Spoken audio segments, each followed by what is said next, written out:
Hey guys! Welcome back to the channel. It's me, Cheryl.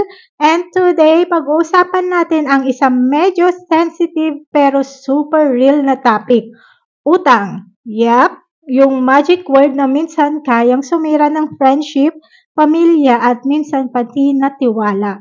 Kaya today, let's talk about bakit importante ang boundaries pagdating sa utang para hindi tayo nauubos, nasasaktan o nagkakairingan. Ready na ba kayo? So let's go!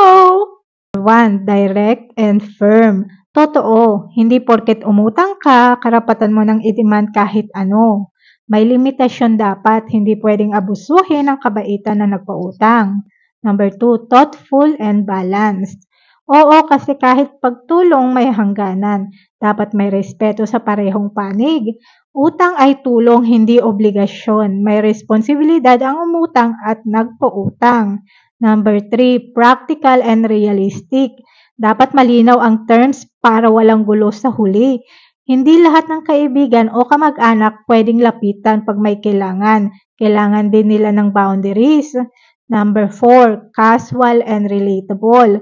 Hindi pwedeng kada gipit uutang ka sa parehong tao. May hangganan din ang pasensya at pera. Okay, sana may nakuha kayong insight sa usapan natin today. Tandaan, walang masama sa pagtulong, pero dapat laging may boundaries. Kasi kahit kabutihan, kapag nasobrahan, pwedeng mauwi sa samaan. Kung nakarelate kayo or may kwento kayo about this, comment down below. Gusto ko ring marinig ang side ninyo. Don't forget to like, share, and subscribe kung gusto nyo pa ng real talk content tulad nito. Salamat sa panonood and as always, ingat, think smart, and set those boundaries. See you on my next vlog. Bye-bye!